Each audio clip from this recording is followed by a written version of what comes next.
بسم الله الرحمن الرحيم عن جابر رضي الله تعالى عنه قال قال رسول الله صلى الله تعالى عليه وسلم فوالله للدنيا أهون على الله من هذا عليكم رواہ مسلم۔ نبی کریم صلی اللہ علیہ وسلم نے ارشاد فرمایا، اللہ کی قسم جتنا تمہارے نزدیک یہ حقیر ہے، اللہ کے نزدیک دنیا اس سے بھی زیادہ حقیر ہے۔ دوستو، یہ الفاظ ایک بڑی روایت کا حصہ ہے۔ حضرت جابر فرماتے ہیں نبی کریم صلی اللہ علیہ وسلم بازار میں تشریف لائے تو آپ کا گزر بھیڑ کے ایک مرے ہوئے بچے کے پاس سے ہوا جو چھوٹے کانوں والا تھا۔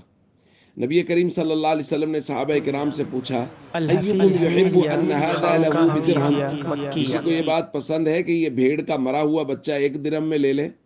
صحابہ نے عرض کیا، ما نحب انہ لنا بشیء، 1 درہم تو بہت بڑی بات ہے، ہم تو کچھ بھی دے کر یہ لینے کے لیے تیار نہیں ہے، ظاہر ہے فائدہ ہی نہیں ہے۔ وما نصنع بہ، اور صحابہ نے کہا ہم کریں گے کیا اس کا، یہ تو بڑا حقیر ہے، ظاہر مرا ہوا ہے۔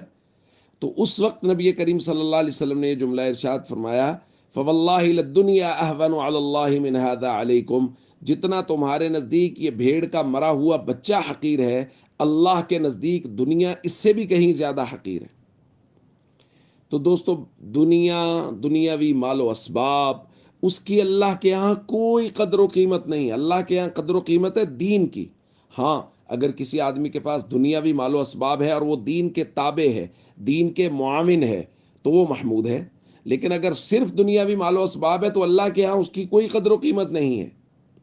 اس لیے اللہ نے اگر مال و اسباب دیے ہے تو اس کو دین کے تابع رکھا جائے، فرائض اور ارکان اسلام کی پابندی کی جائے، مال کے متعلقہ جو فرائض متعلق ہیں جیسے حج ہے، زکوٰۃ ہے، غربا مساکین پر خرچ کرنا ہے، صدقہ خیرات ہے، اس کا خیال کیا جائے۔ لیکن اگر خدا نخواستہ صرف دنیا ہے، دنیاوی مال و اسباب ہے، تو اس کی حیثیت تو اللہ کے یہاں کچھ نہیں ہے۔ اگر کسی کے پاس دنیاوی مال و اسباب ہے لیکن وہ فرائض کا پابند نہیں ہے، رشتہ داروں سے قطع تعلقی ہو رہی ہے، بدسلوکی ہو رہی ہے، تو یہ اللہ کے یہاں مبغوض انسان ہے۔ اس لیے اگر مال و دولت ہے تو اس کو دین کے تابع رکھیں گے تو وہ محمود ہے۔ اگر صرف اور صرف دنیا ہے تو اس کی حیثیت اتنی ہی ہے جتنی، بلکہ اس سے بھی کہیں زیادہ حقیر ہے جتنی مرے ہوئے بھیڑ کے بچے کی حیثیت۔ السلام علیکم ورحمۃ اللہ وبرکاتہ۔